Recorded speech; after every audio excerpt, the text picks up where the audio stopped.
If I'm going to come back at that real quick. I understand that. It's a different solution. We can improve latency. We can improve the mempool, sure.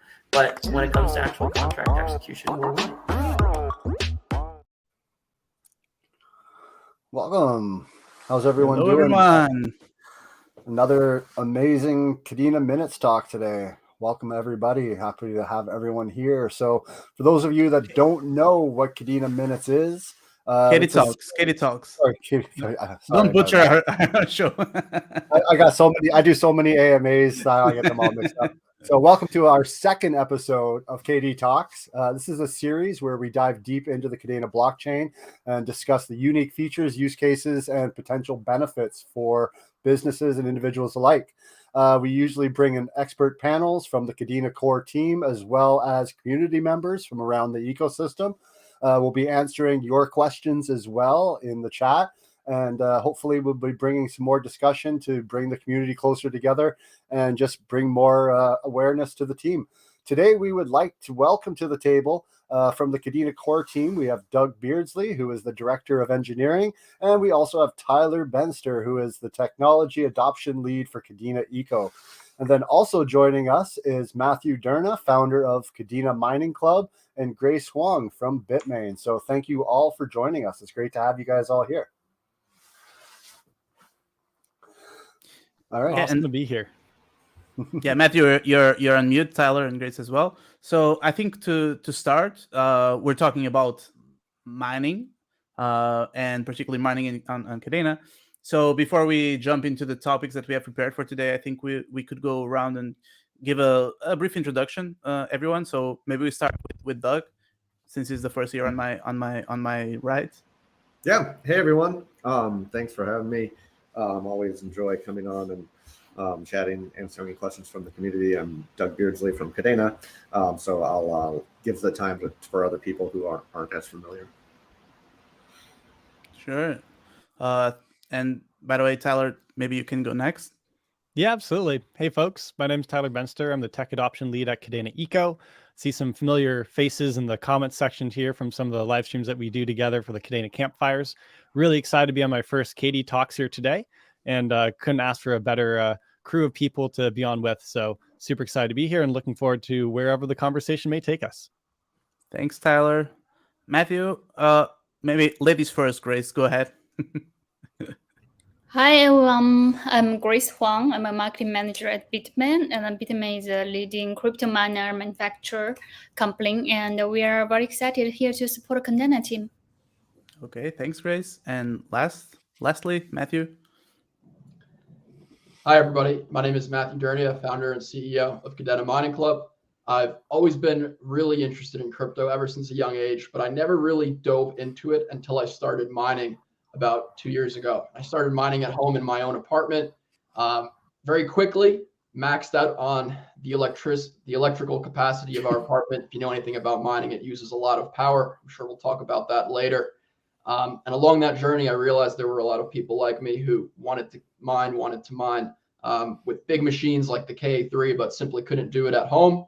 And that is how Kadena Mining Club began. So I'm sure we'll talk about that more in a little bit, but I'm very proud to say we are supplying 30 petahash of Kadena mining power now to the Kadena community. So I'm really happy about that.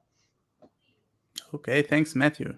And maybe Chris, you want to introduce our first topic to today's show? Sure. So we got a few little topics. I figured we'd start off with pretty much the basics of mining. So a lot of people who are new to mining or don't quite understand what mining really is, like people like even Alfonso there was saying how, it's just like solving a problem, like that's kind of the basics, but there's a lot more that comes to mining. So I don't know who wants to take this off first. It's open to whoever on the floor really wants to take a stab at it. So just feel free to step up and say what you try to explain in kind of, general terms about what mining really is. One at a time, please. Why not? Let's go for it. Let's see what we can do here. So really to start, mining is truly the foundation of blockchain technology. I mean, it all really began with Satoshi Nakamoto's white paper, 15 years ago almost now. And proof of work was really the core of Bitcoin. So what is proof of work? What is mining? And like proof of work and mining powers Bitcoin, it also powers Kadena. So really, to get into it, how does this work? A Kadena transaction actually occurs and is broadcasted to the entire network. All the miners, they all work together to pool together these pending transactions in what's called a block. And all a block is a collection of transactions that is made on the Kadena blockchain. Once that block is complete, it's formed, miners compete to solve that block's hash. And then that new block is attached to the Kadena blockchain, and the process continues to repeat. Once that hash is solved, the network verifies and proves the miner's work. That's where the name proof of work comes from. And then for that work, the miner who solves the blocks actually receives a reward in Kadena. And to just take that all and make it really short, all mining is running computers to secure a blockchain network. And for running those computers, you're rewarded with rewards in that blockchain's native token. In our case, it's Kadena. Okay. Well, that's succinct and easy to understand. I don't know if anyone wants to add something to this explanation. All good? Yeah, I can add something. So to make it simple, like crypto mining is basically verifying and recording transaction on a blockchain network. So you usually by using the specialized computers, you can use like originally from like CPU, GPU, now is ASIC. So the process actually is all supporting the proof of work. Is the like Matthew said, is the core of the whole ecosystem.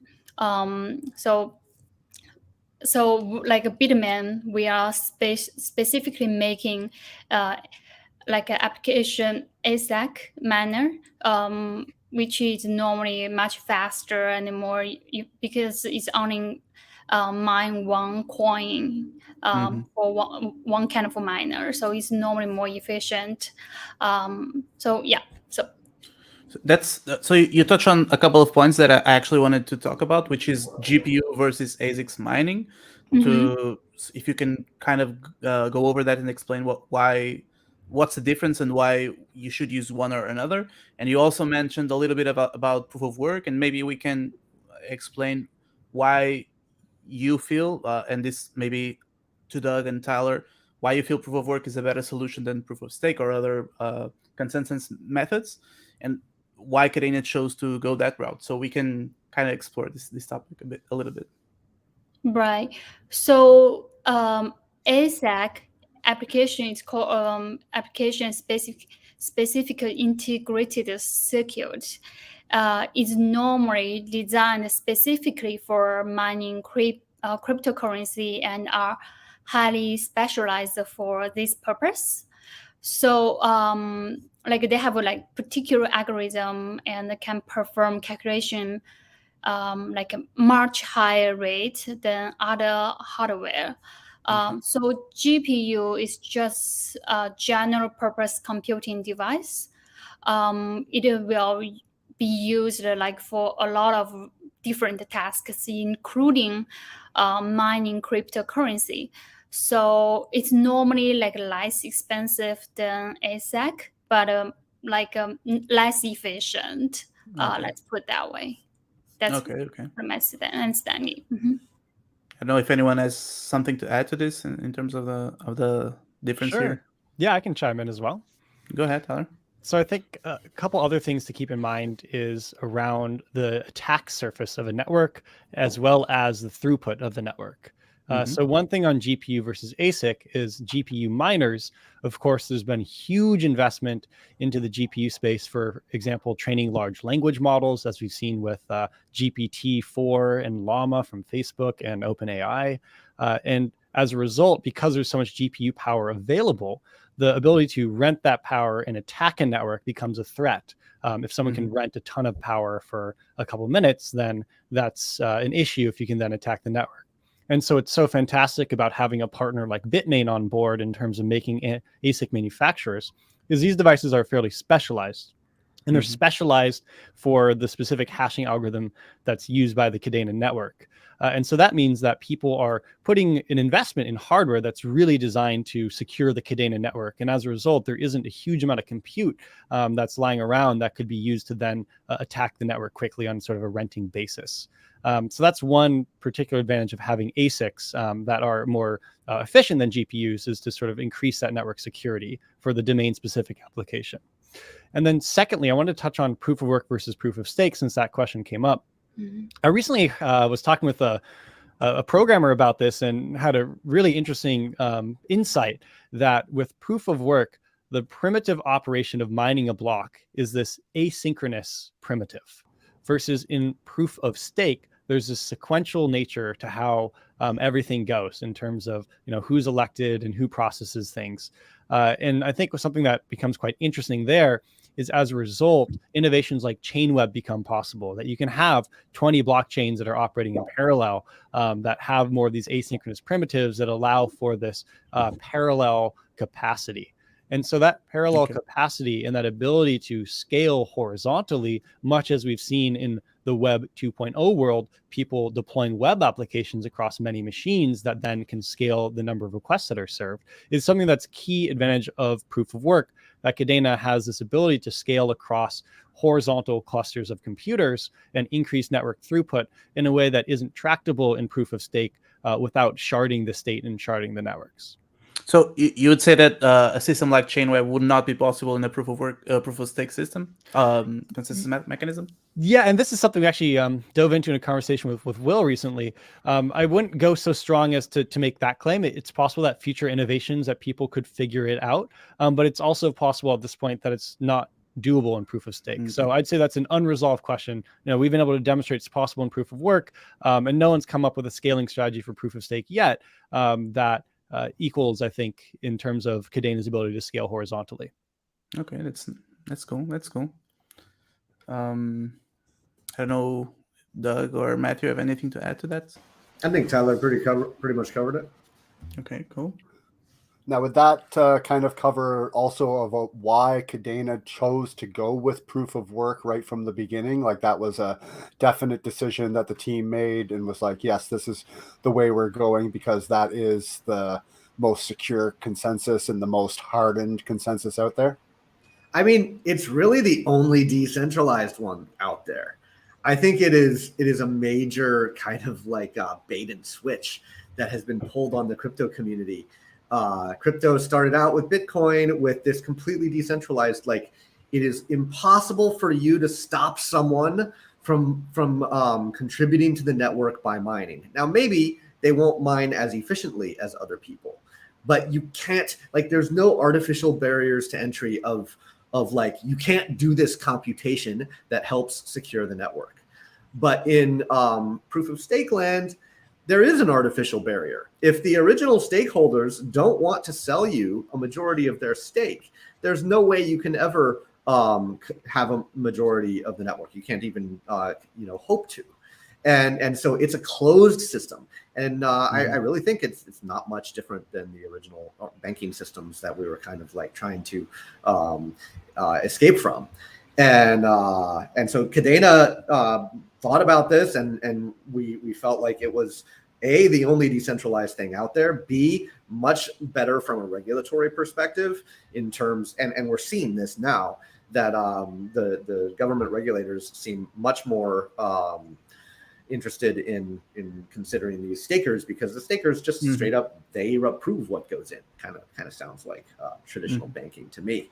And then the last thing that Kadena really liked was that you can make this scale. Like Tyler said, it turns out people tried to go to proof of stake because it seemed like they could make it faster. But if you really go back to the fundamentals of computer science, proof of work is easier to scale. And that is the reason that Kadena has been able to scale it, so that we will be able to handle whatever transaction volume we need to handle. Okay, that's a good answer, and I think it covers everything. So we believe that proof of work is a better solution and the only decentralized one. But one of the major criticisms to proof of work is the environmental issue, because I have my opinions about this, but the argument is that it's wasted energy, or that it's not, we're just spending as much energy as Bitcoin spends in as much energy as a small country or something. So how can we innovate in this space and kind of reduce the consumption and try to go more eco-friendly? And is Kadena better than Bitcoin in this sense? Yeah, I think it's a great question. It's the right question to be asking. So something I try to emphasize when we talk about energy consumption is what we really ought to care about is how much energy do we use and what do we get from that energy usage. So for example, with Bitcoin's capped at, roughly 7 transactions per second. And as that amount of energy goes up and up and up that's being used, there's no increase in the throughput of Bitcoin as a network. And so I think people are right to say that Bitcoin has some energy drawbacks in that the energy consumption and the transaction throughput, sure, they're disentangled from each other, but the transaction throughput is basically capped and doesn't increase. On Kadena, on the other hand, we have this ability to tune a knob and to change the number of chains that are in operation. So those that have been with Kadena for a while will remember when Kadena scaled from 10 chains in production to 20 chains in production. And we have the capacity to scale to 50 chains or 100 chains. And there's been some testing demonstrating proof of concept of even up to 100,000 chains in parallel. And so I think where we like to reframe the narrative is to think about what's the energy consumption per transaction. And so with Kadena, you can have a large amount of power, computational hashing, and energy that's securing the network, but we can also scale the throughput such that the energy consumption per transaction is massively lower than Bitcoin could ever hope to achieve. And so I think that's kind of the key insight is Bitcoin, if it was using all that energy, but was actually settling on the order of Visa in terms of transactions, then we would, I think, consider that energy usage to be reasonable. But the challenge is that protocol can't scale to that level while Kadena and Chainweb can. Okay. I like that answer. I don't know, Grace, if you have any insights into this, the ecological part, how Bitmain tackles those criticisms and what you kind of try to do to minimize them. Actually, like before we launched K3, our product research department, we did a lot of research of Kadena ecosystem, and we do believe the technology behind the Kadena actually solve their dilemma of scalability and other security and other issues. So that's why we launched K3. Okay. And Matthew, I assume you see the impact of the energy consumption firsthand, right? How do you feel about it? Do you have any experience mining other crypto assets, or you have no comparison to go to?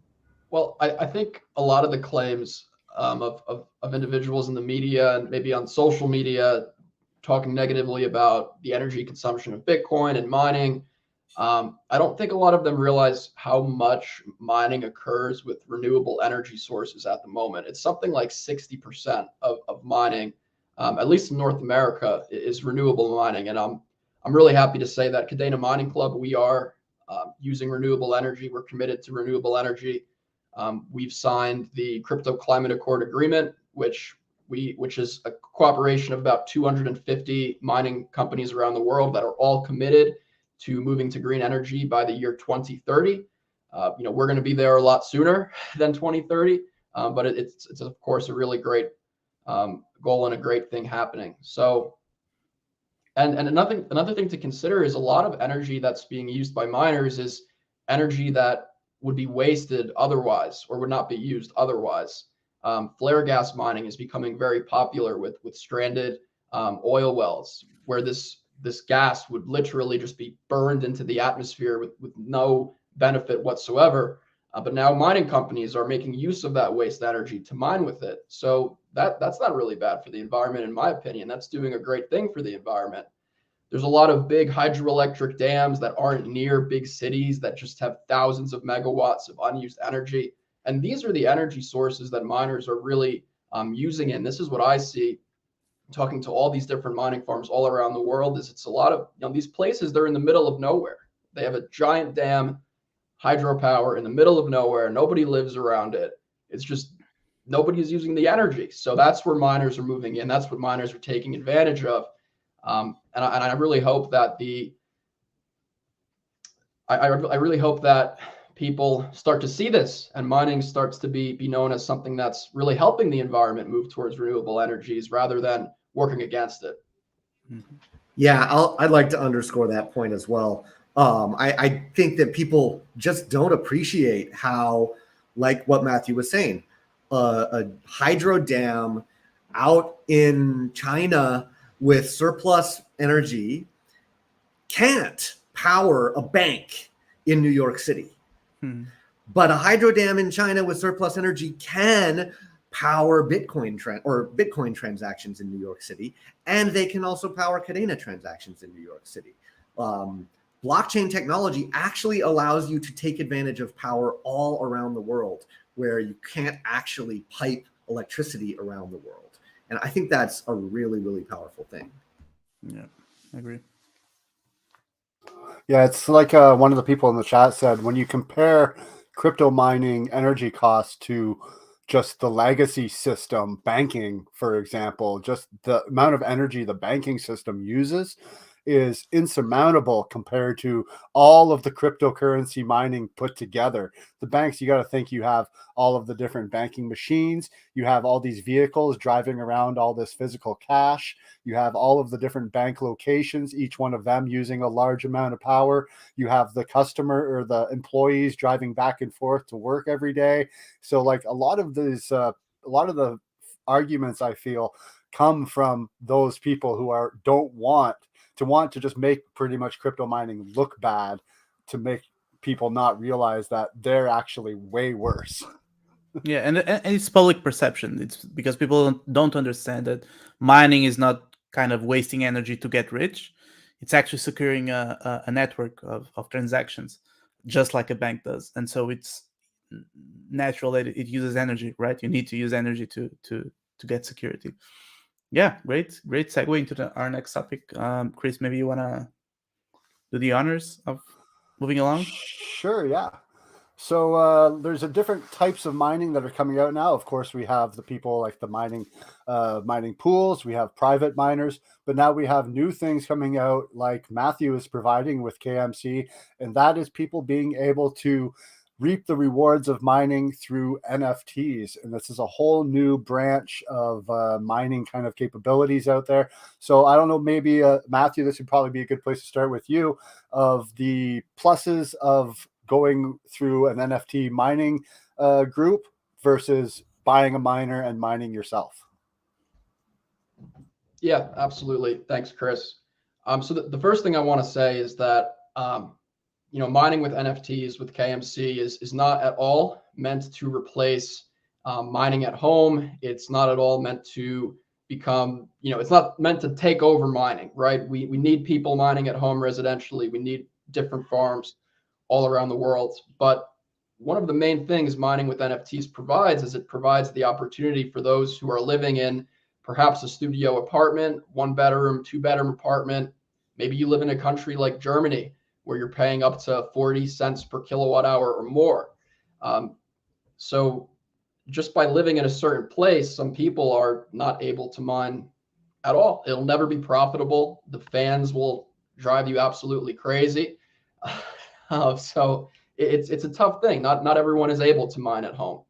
And that's really where Kadena Mining Club started, because that's what I was experiencing personally at home.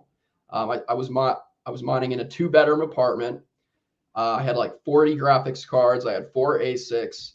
Every time my girlfriend and I wanted to use the microwave, or if she wanted to straighten her hair or blow dry her hair, we had to actually turn some of the miners off. That's how much power we were pulling in this apartment. So it's really not feasible. And like I was saying earlier, along that journey, I learned there were a lot of people like me that wanted to mine at home, but just simply couldn't because of power or electric rates. And that's really where mining with NFTs is really meant to fill in that gap and help people that are interested in it. Maybe you would like to try mining with an NFT before going off and buying an entire miner on yourself. The KA3, for example, it's the best, Kadena miner in the world by far, but it's, $5,000, $6,000, $7,000, super loud, tough to run an apartment, but you can buy, 1 or 2 NFTs, get a portion of the chips on that KA3 working for you, earning all the rewards from them. And one of the really great things about Kadena is there's not really any gas fees. So if anyone remembers mining Ethereum at home, mining Ethereum was super profitable, but every time you wanted to cash out, you need to pay that gas fee for that transaction fee. And that would cut into, it could be a day or more of profits, depending on how many GPUs you had. So with Kadena, it's fantastic. You can pull your rewards out whenever you want, multiple times a day. There's no gas fees, nothing eating into your rewards. It's really spectacular. So I'm really looking forward to seeing how NFTs and mining expand. Right now, we're just focused on Kadena miners and allowing everybody to mine Kadena through there. But we think we're going to expand, bringing other miners onto the Kadena blockchain as well. Now, Kadena is the best blockchain, so we're not leaving Kadena, but now we need to bring more people onto the Kadena blockchain in different ways. So we're going to keep experimenting with that and keep experimenting with NFTs and see how many new users we can bring onto this amazing blockchain. Mm-hmm. Yeah, that's cool, man. I like the concept. I think it's a really cool one. But there was some hush on the social media a couple of days ago about NFTs linked to mining rewards being kind of securities or something like that. Do you know what that is all about and how you can protect yourself about that? Yeah, there was a clickbaity lawsuit. If we were referring to the same one, the company wasn't mining at all. The company was a total Ponzi scheme. They were telling everyone they were buying miners. In reality, they weren't buying miners. They were just total Ponzi scheme.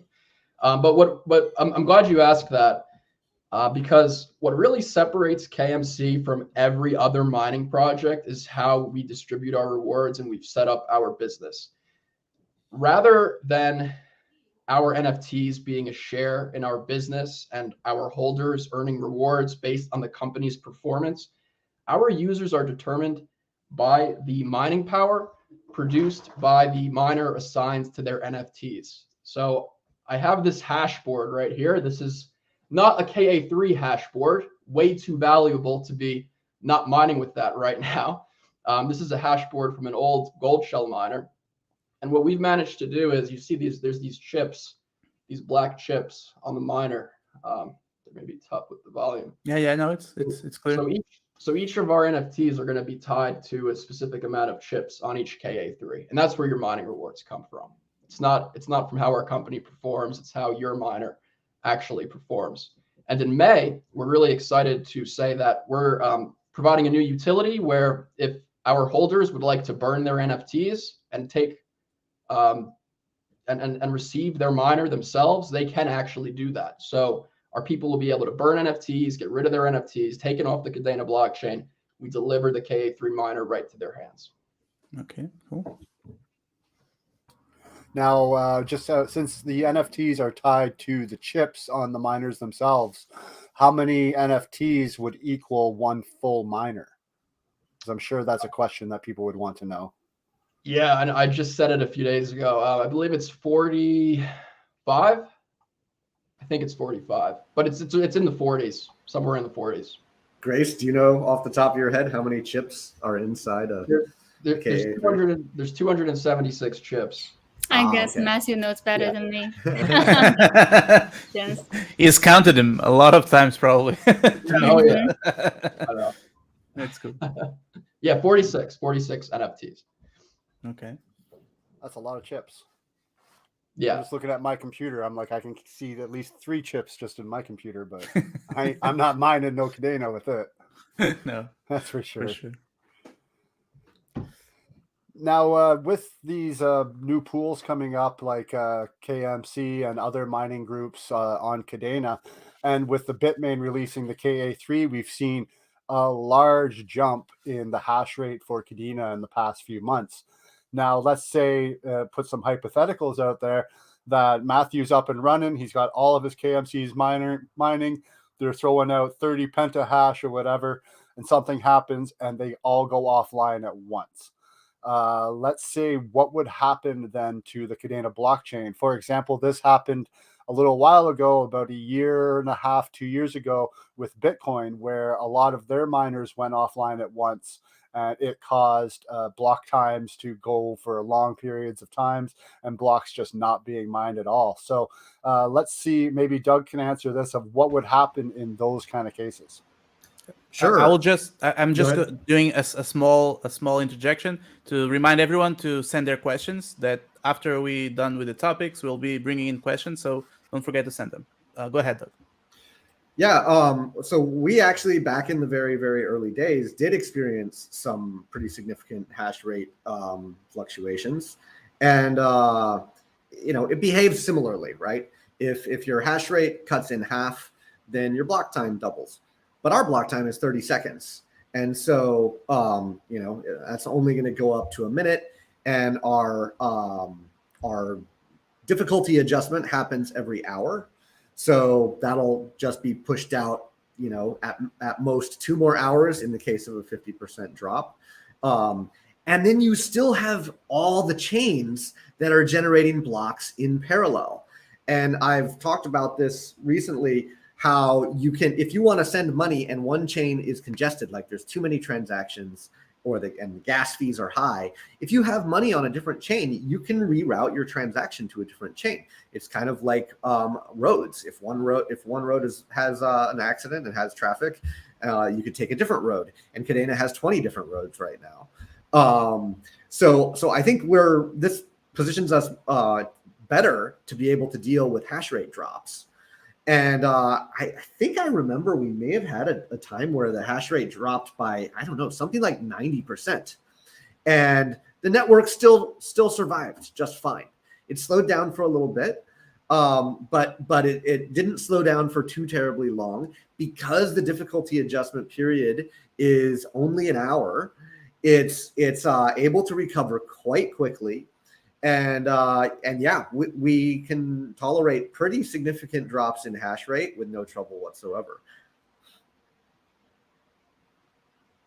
Awesome. Along with that, with Bitmain coming out and having the KA3 and now being the dominant miner on the Kadena blockchain, do you guys see any kind of issues with having one manufacturer being like the main ASIC machine? Like there's no other really options. Like right now, unless you're mining with a KA3, you're not really going to be getting much unless you have absolutely free energy and stuff like that. You're not going to be benefiting much outside of that. Do you guys see any kind of problem with that kind of centralization of the ASIC manufacturing and the software capabilities? I don't consider that a problem. I think it's just a matter of time before other manufacturers catch up to Bitmain and get other devices that are competitive. And in the meantime, it's really not about the manufacturer. It's about where the electricity is coming from. Bitmain might be manufacturing all of these devices, but the thing that's actually securing the network is the power that runs them. And Bitmain isn't running them all, because it just would require just this astronomical amount of energy. And I think Kadena is in a better situation. We actually worked with Bitmain. We talked to them before the KA3 came out last August or so, and we wanted to make sure that we were able to get solo mining to be doable with the KA3, and it is. And because Kadena has 20 chains, solo mining is going to be viable for far longer than with Bitcoin. Bitcoin creates one block every 10 minutes. The whole world is competing for the reward of this one block. Kadena creates 20 blocks every 30 seconds. And so you've got just so hundreds more blocks every time Bitcoin is cranking out a single block. And that means that solo mining is going to be, it is viable today. I know for a fact. And it's going to be viable for quite some time. Like if you're mining with a KA3 device, I don't know the numbers off the top of my head, but you will definitely mine well more than 1 block per day. And that's well within the range of solo mineable. And I think, so back to the original question. The original question is, what about drops in hash power? Well, if you're solo mineable, you can be more decentralized. Your devices can be in more places, and you can have fewer kind of like central places where if you shut off this switch, it turns off this whole pool's worth of hash power. And so I think that we actually stand up pretty well there, and we're better than basically all of the other competitors out there.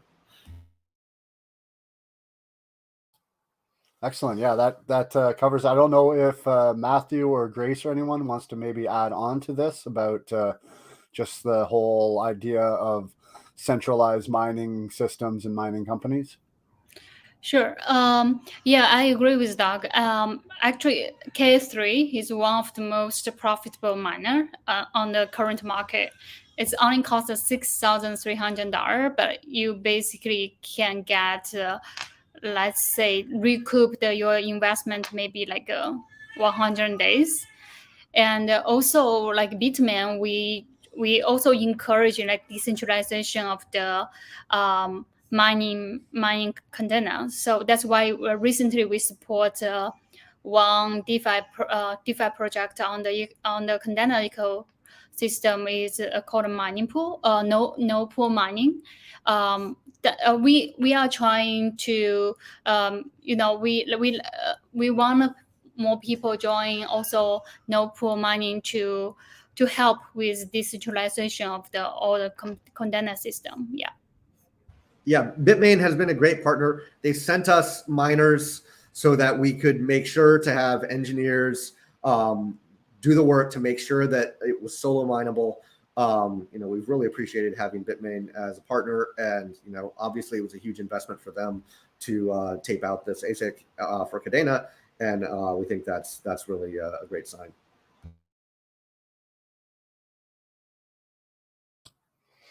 Awesome. So let's go on to maybe another question of the future of mining Kadena, and that is thoughts on possibly going multi-algo out, because right now there's only one algorithm across all 20 chains. What are the possibilities of in the future Kadena being across other different algos so that you could use different equipment, possibly GPU mining algos, possibly FPGA mining algos. There's lots of different options out there nowadays for mining. Anyone want to take those thoughts on that? Maybe Doug, if you want to start. Aha, this question again. It's been a while, but it was a very, very common question several years back. Well, first of all, I'll start by kind of mentioning what was previously mentioned, where we actually think that ASICs are good. If you have GPUs, the GPU miners aren't really committed to the project.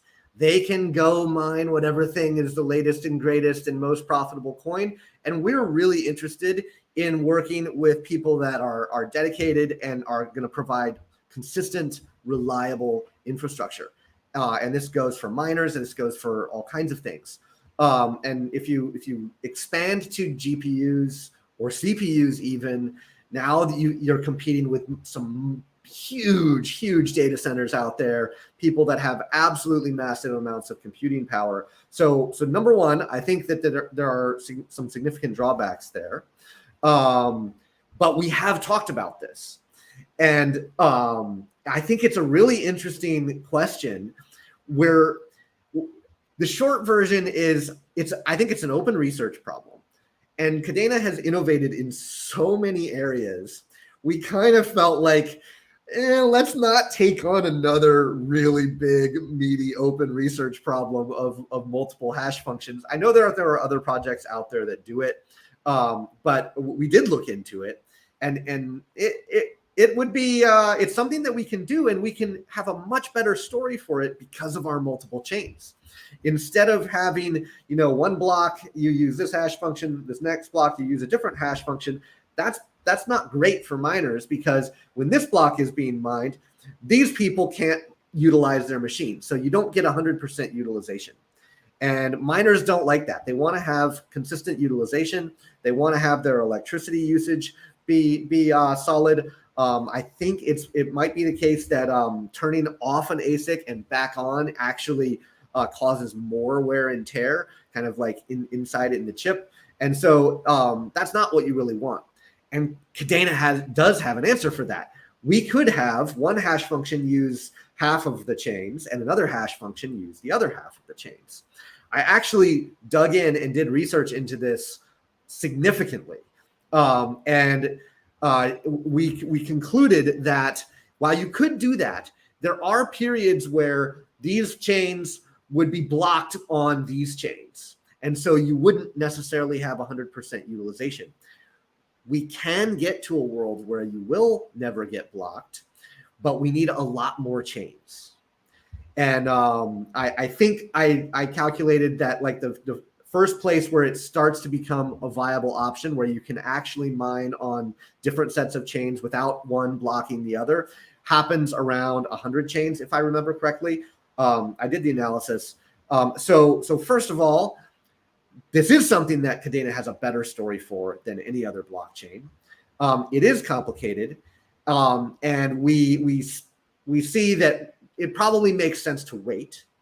And I'm going to say that it's not on my roadmap, and I think that if there's a reason for us to put it on the roadmap that I don't foresee right now, guess what? That's always there. It's in the back pocket. It's something we can consider because we have this really flexible multi-chain architecture. So I think the answer is no, it doesn't really make sense right now, but it's always a possibility in the future if there's a compelling reason. Awesome. I'd like Yeah. Go ahead, Matthew. to vote to like stick with Blake 2S for the next. We like 5 to 10 simple years. hash functions. Like there is something about having a really nice, simple hash function that goes a long way. And it makes, if you add new hash functions, it makes life more complicated for app developers, dApp developers, because they have to implement these hash functions. And the hash functions that are quote ASIC resistant, the ones that supposedly have to have GPUs or have to have CPUs, they're even more complicated. And ultimately, they don't really work all that well at the end of the day, because you can always make specialized hardware. Specialized hardware that's designed for one thing is always going to be more efficient than generalized hardware. And so I don't really see it like completely eliminating the advantage that someone would get from running specialized hardware. Now, what about doing something kind of like how Litecoin and Dogecoin do, of sharing mining and sharing computing power? For example, like for Script, I believe Doge and Litecoin both share kind of a mining pool together, and it just kind of it increases the security on both chains at the same time. Would that possibly be an option to look at into the future if we do decide to bring in other algos? Do they mine? Are they using exactly the same hash function? Like, how does it split between the two? Yeah, they both use the script function. Okay. So we have felt for a long time that in the world of proof of work, there kind of it sounds a little bit funny, but there can only be one. And if anyone comes and uses the Bitcoin hash function, guess what? Trivially 51% ownable by just pointing some serious hash power from the Bitcoin network over at this small network that just can't possibly compete. And that's why we picked a hash function that no one else used. And we think that's important. And so we've gotten off the ground. We didn't have any competitors, and now we've gotten valuable partners like Bitmain that have made really efficient miners. So now there's just no way that you're gonna it would be so expensive to 51% attack our network because part of this. And I think you lose some of that security with those kinds of arrangements where there are other networks with really large amounts of hash power. Okay. That makes sense. So there is a possibility in the future for seeing a multi-algo type system, but we're talking 100+ chains before that could really even be a viable option. For sure. And like, I'm a conservative engineer. We've solved a lot of hard problems. I don't want to unnecessarily take on more hard problems. So I'm gonna say it's not in the plans for now, but if we were thinking about it before, we could think about it again if there's a really, really compelling reason. Yeah, right. So just for example, right, like let's say that quantum computers in 10 years became something that existed, right?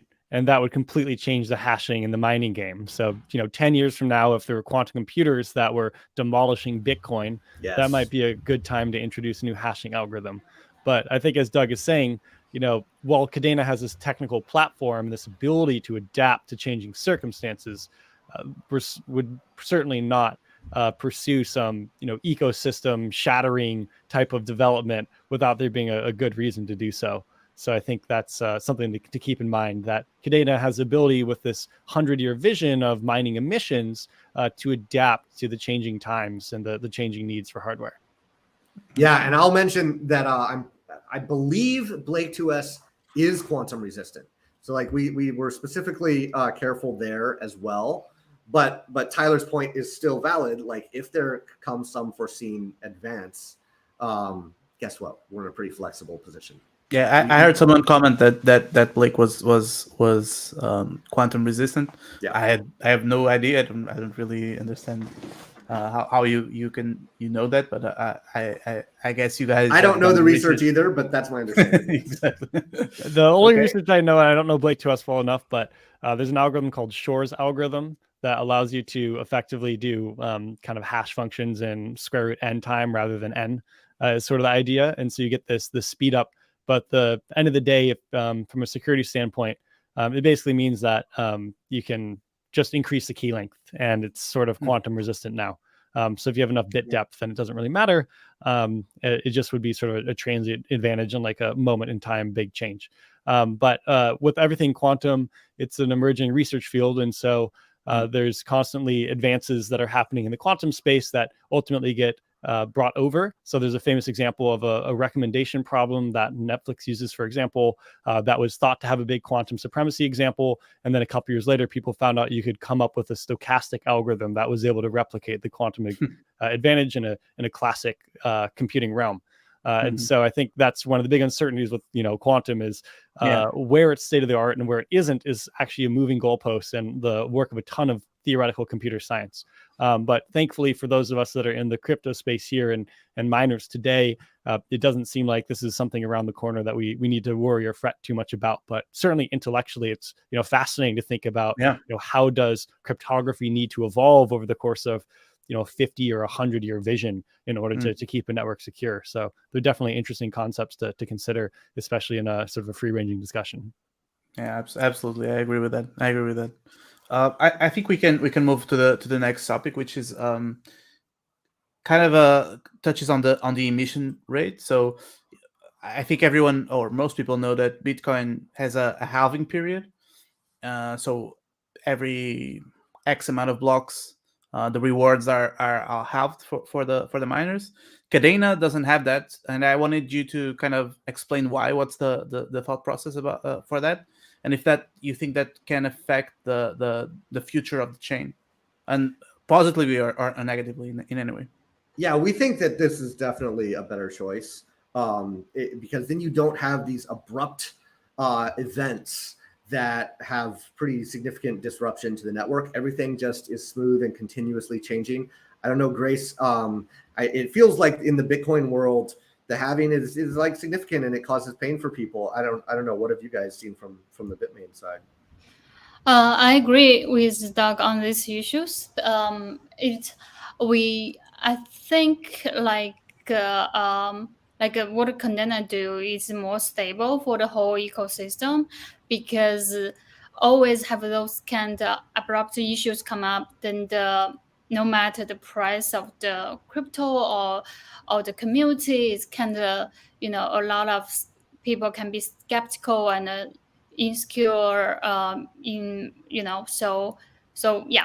So I think create a stable environment for the coin is very essential. Okay. Yeah, that kind of leads to some of the questions we have with the community. We're kind of going along the lines of the different evolutions, you could say, of mining, because pretty much, Bitcoin started as just basic CPU and GPU mining. We got like Satoshi and them were just pretty much mining on their laptops for the first few while. And then we finally got into the building of ASICs and other developments. So one of the questions from a well-known person in the community and my fearless leader, Mr. Kobe Lazar, was the leap forwards in mining. We went from CPU to GPU to ASIC. What do you guys think, with quantum and everything coming, will be the next big step when it comes to crypto mining? What do you think will be the next thing that takes over? Like, something will have to come after ASIC, I believe. What do you guys That's a think will Bitmain be question. that next one? I think Bitmain, our research and development department, always working hard to provide the most efficient and energy environment friendly miner for the market. So far, I think Bitmain, we have the technology for the ASIC miner, which is already very powerful at the current market. No new I don't know, maybe machine learning, but so far the ASIC miner is the most powerful for the current market. We haven't heard the news we launch a new product yet. We need quantum ASICs, however that works. Maybe we are right.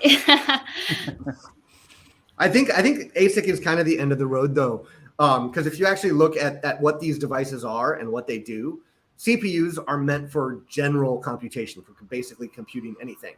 GPUs are meant for computing stuff that goes on your computer screen largely, and they're designed for that purpose, and that purpose is a little bit more narrow than CPUs. FPGAs, similar thing. They're reprogrammable chips. And then what people do is they basically kind of program an ASIC into an FPGA, but it's not as efficient as an ASIC because the chip is reprogrammable. And when you actually say, okay, now we're not going to make the chip reprogrammable anymore, we're just going to build the wires, the circuit that computes exactly the thing we want to compute. That's kind of the most efficient thing you can get. Maybe we'll have improvements in manufacturing process, like we'll go from 7 nanometer to whatever, and then Bitmain will release a new model, and it'll have better performance. But in terms of a huge switch, I don't really see that happening. So basically, really, if ever going to go anywhere from here, it would just be quantum-based ASICs. Pretty much would be the that's next, the thing that we can see in the horizon. Yeah. Well, it's coming. They're very hard at work over at Google and some other places of making these crazy quantum computers.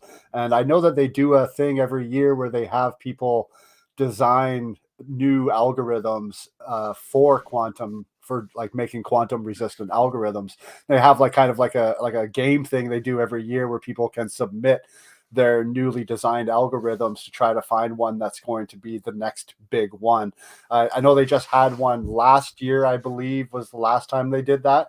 So it's kind of going to be very interesting to see where algorithms go, because people need to realize these algorithms that SHA-256 and all these other algorithms that we're using have been around for a long time. and were developed mostly by government agencies to secure their communications and things like that. But we're now seeing them kind of being co-opted into different cryptocurrencies and mining and just being used in a different format. So it'll be very interesting to see what the next iterations will be in these algorithms, and how cryptocurrencies and blockchains will be able to utilize them. Yeah, if I could pontificate for a moment without much basis in the literature itself, but some hunches, as we see this rise in ZK snarks and folks starting to look at more computational use cases that are privacy preserving, there's really interesting work going on in homomorphic computing, where you try and say, how can someone, for example, let's say you want to run a language model in the cloud and you want to be able to send some text data to it and get a response back. But you want to do this in a privacy preserving fashion where only the person sending text into the model and receiving the text knows it was sent. And the person that's running the language model doesn't have access to that information. Now, we don't have the tech to do this for language models yet, but in simpler cases of doing more, addition, multiplication types of operations, people have come up with beautiful mathematical and computational ways of doing this in privacy preserving fashions.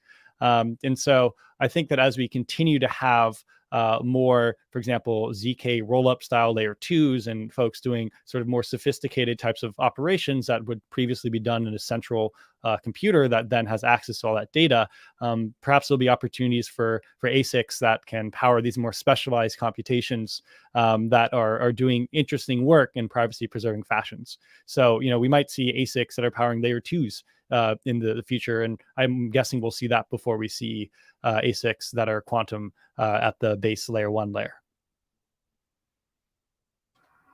Yeah, it's crazy future, I say. Go ahead, Doug.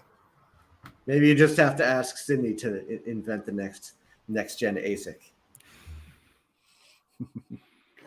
Yeah, it's going to be quite different, I believe, in another 10, 20 years, because computing power and technology, it is getting faster and faster as time goes on. It's just things are going exponentially faster, development's going exponentially faster, and we're getting to that point where AI and things like that are starting to really come into the field. Do you guys think that AI would have any kind of play when it comes to crypto mining, any kind of use cases for AI, maybe specifically for pool managing, things like that? What do you guys think AI could be used for in the sphere of crypto mining?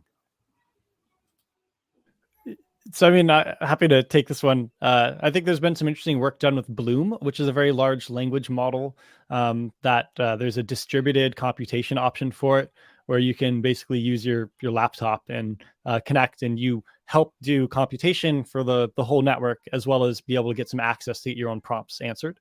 The problem is that it's very slow. You only get about a token per second. Compared to running on a GPU, you can get hundreds or thousands of tokens per second. So it's not really working. But the idea would be, say you wanted to have Chat GPT, but in blockchain form or the Web3 version of it. You can imagine a distributed network of computers effectively doing a language model computation.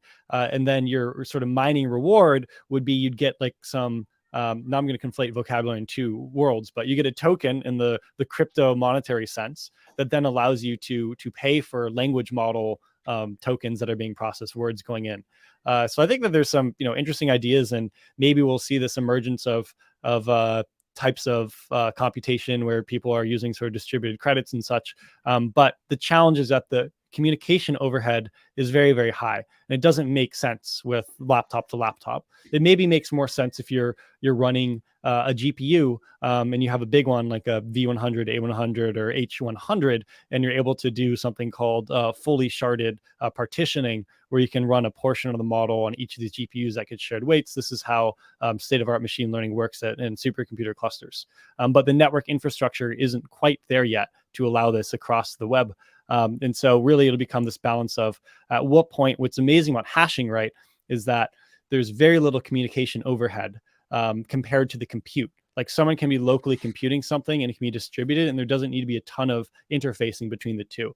But when you start talking about these very, very large kind of AI models, there's a ton of information overhead and bandwidth that needs to be communicated from GPU to GPU, which is why they've been locally done.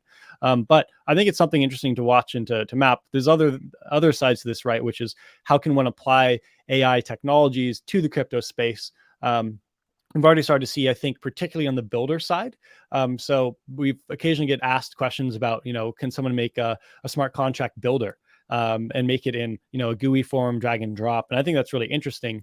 I think what's even more interesting, though, is to say, hey, how can you integrate with GPT-4 and, make a language prompt and have someone build a smart contract from that? And there's actually been some examples already of how GPT-4 can write pack code for the Kadena blockchain. Yeah. I've heard some people talk about how GPT-4 is really good with Pack now on helping them write code. I haven't tried it, but I've heard it's super exciting as well. And Yeah, maybe it could also help in debugging, like it could point out where you have flaws or something. Yeah, there's lots of definite use cases for all of these technologies to kind of benefit and work off of each other. It's just a matter of finding the best use cases and where things can be utilized in the best manner. But that's definitely something very crazy to think about of AI mining, I guess, in a kind of sense. It would be very interesting to see in the future, especially with quantum on the road and AI kept getting smarter every day. So yeah, it's really crazy. Yeah, everyone loves how great Tyler explains things. He's very, very eloquent in his talk, even though a lot of those words go right over my head. Not a super technical person. I know the basics, but that's about it. So we got some other questions here as well. We kind of touched on this one before when we were discussing earlier about the hash rates going up and down with Bitmain's recent increase in hash rate, how is Kadena planning to protect its network against potential hash rate attacks and maintain the integrity of its blockchain? I think that is the protection. Like the hash rate just went up, so it got a lot harder to attack the network. Yeah, but like easy. So going along the same lines of, so let's say tomorrow one of the other manufacturers just out of the blue comes out with a better miner that's doing 200 terahash or whatever, and outbeats the KA3. I don't see that happening anytime soon. But when something like that does happen and we do see a shift, do you see that as any kind of real threat to the chain itself, or do you think Kadena is just going to keep on rolling? It's going to keep on rolling, same way that Bitcoin did. Bitmain is the biggest and most well-funded and most sophisticated manufacturer out there. So I just don't see that happening, and that's why we were super excited to get them in our corner and partner with them. And if someone does, guess what? That's not like just having unit that hashes more. You gotta actually manufacture a whole bunch of them, and you have to get them out in the hands of people. And there's just it's just not as simple as snapping your fingers and saying, "Oh, I have a new faster machine." Speaking of getting them out there to the people, we have a question here for Grace specifically. Coming in late, question for Grace: when KA3 back in stock? People want to get their hands on these miners, want to get out there and get mining Kadena. Do you have any kind of time frame or anything you can share on that topic? I know K3 is really popular and sold out like so fast.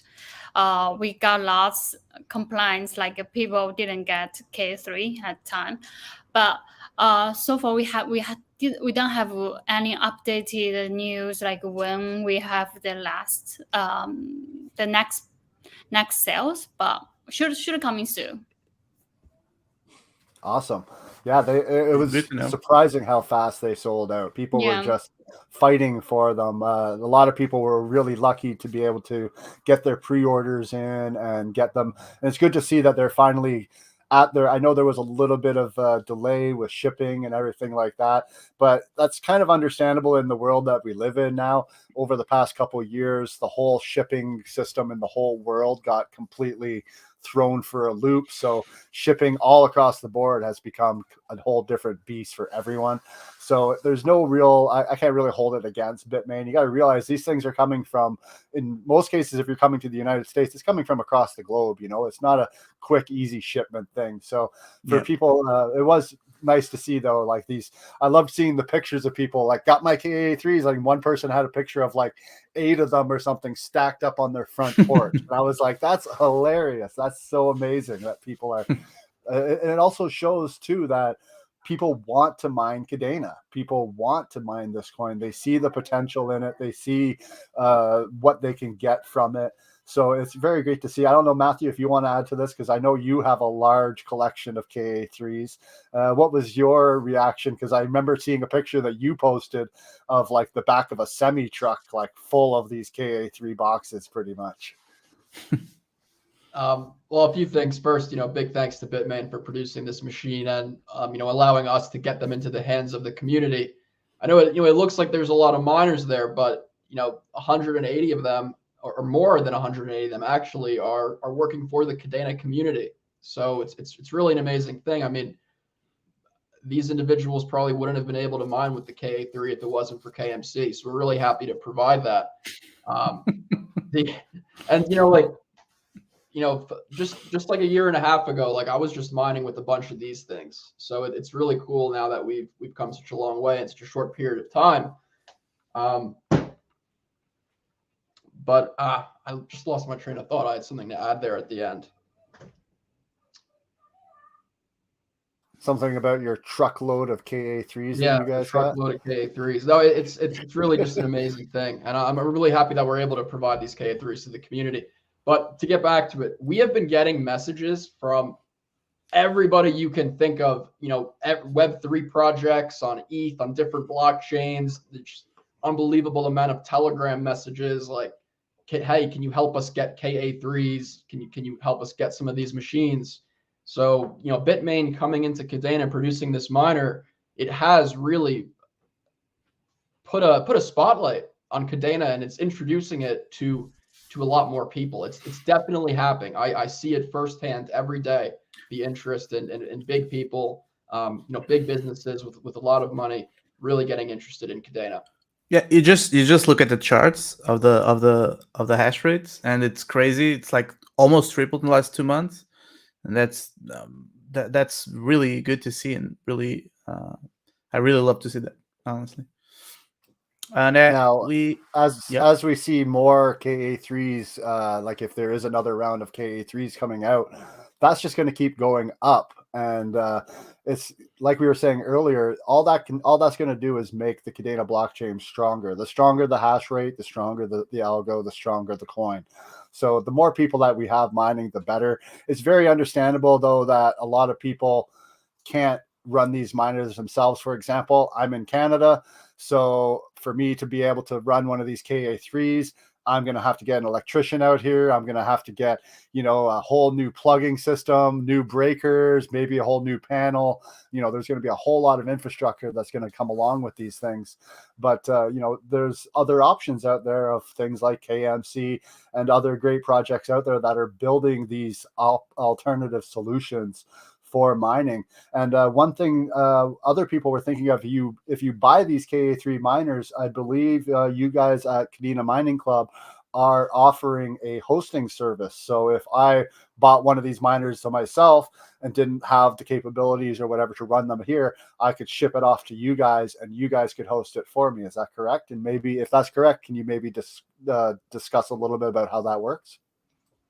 Yeah, so for all of the Kadena Mining Club holders, we absolutely offer the service of completely renewable hosting at the same mining farm that all the KMC NFT collections are running at. We have just under 30 customer miners that some of them are KA3s, some of them are Bitcoin miners, some of them are Litecoin miners, but a lot of these individuals are living up in Canada, USA, over in the United Kingdom. and the energy rates for these individuals is just insane. We had a gentleman from California who shipped us his KA3. He was paying 25 cents per kilowatt hour. Now with us, he's paying a little bit under 8 cents per kilowatt hour. So all of that money this individual was spending on electricity, now he's getting a lot more Kadena that he's going to be able to stack and keep in his wallet, not have to sell it to cover electricity expenses. So with Kadena Mining Club, our mission really was mining for all, and we did that through NFTs. But now we're going to continue our mission of mining for all different types of miners, for anyone who needs help mining. If you don't want to do it at home anymore, let's help you do it. If you want to buy your own miner, let's help you buy that miner. Let's get it hooked up for you, running in our farm, and let's just bring you the most positive mining experience we possibly can. Now, one of the questions that we had in chat posted over and over again, which I believe is posted towards you there, Matthew, is when Tech Lab? Yeah, so the Tech Lab. So I was actually just out building the Tech Lab today. My colleague Daniel and I were literally putting the walls up to this building where we're going to be able to host. It's looking like 60 KA3s in there. But the whole purpose of the Tech Lab, there's a few purposes, but the one that I want to focus on now is providing more useful ways for individuals to mine at home.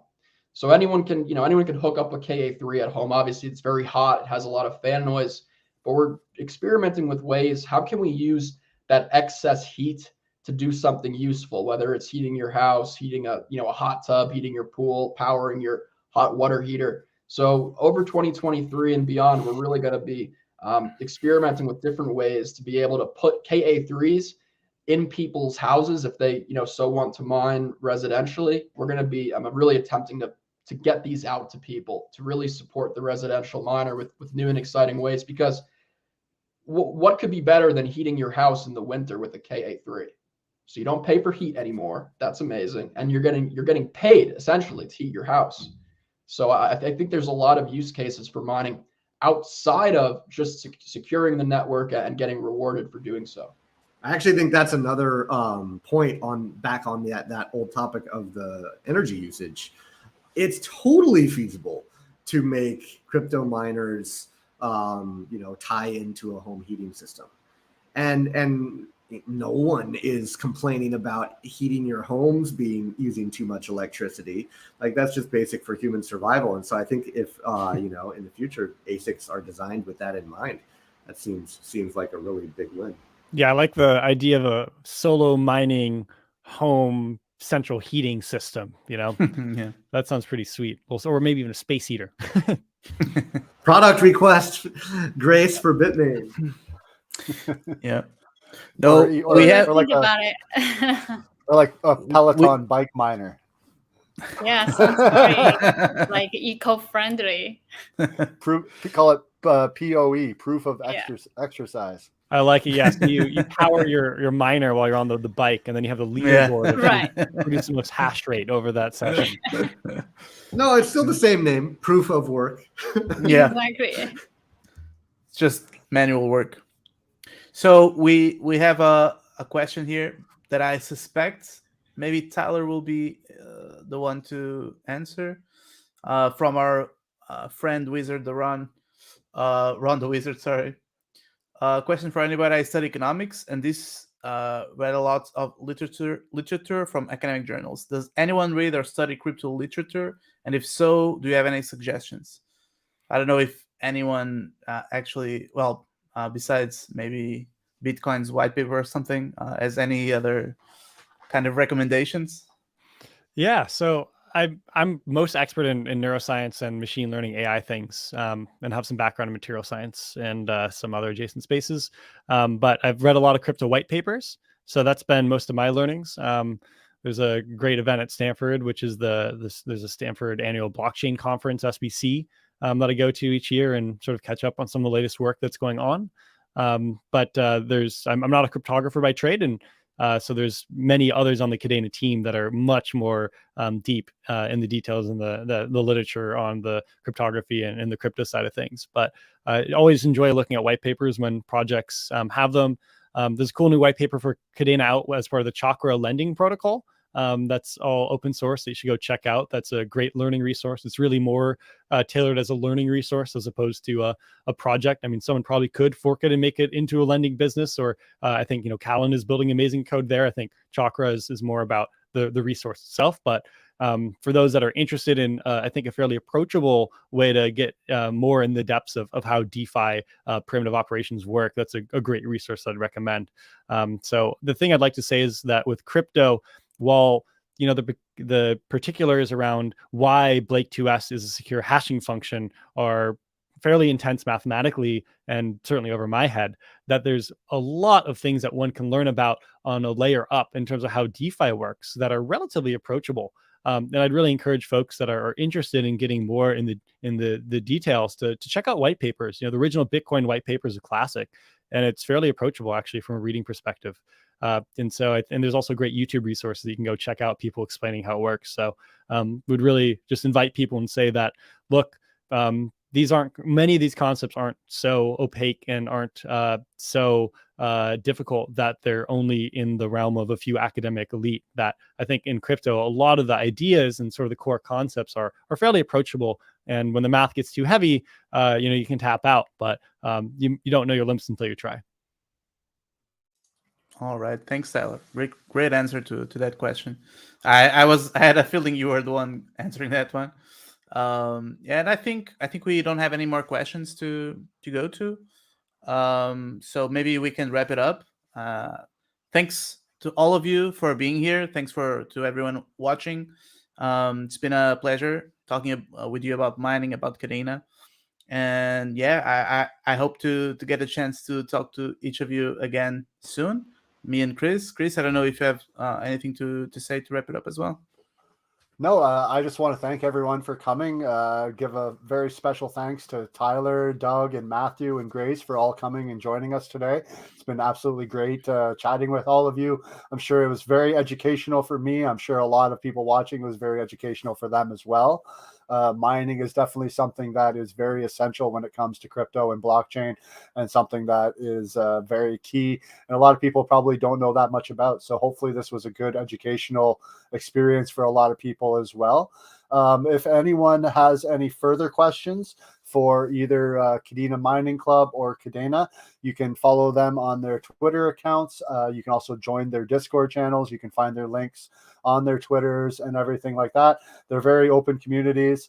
And Bitmain as well has an awesome Telegram chat and some other chats as well that you can join and ask some questions in there. But no, I would like to just thank everyone for coming. Make sure you guys follow all of the people that are on the screen right now. We all pretty much have our own Twitter handles. You can follow Kadena Ecosystem, follow KD Launch, follow Bitmain, follow Blockchain Doug. I'm pretty sure Matthew is pretty much the one that's always behind the KDA Mining Club Twitter, usually rocking that. Tyler's got his 10, was it T and cent or something like that? I forget what yours was. T-Benst, yeah. TBENST. T-Benst, that's what it was. And then, of course, we got Alfonso. You can follow both KD Launch and KD Swap, and then ourselves at Kadena Ecosystem. But yeah, just thank you very much, everyone, for coming and joining us today. And we look forward to seeing you more. See you guys all again for our next KD Talks next month. So thank you very much, everyone, for coming. It's been great. Thanks, everyone. Thank you. Bye. Bye. Thank you. See ya. Bye now. Bye, everyone. Thank you.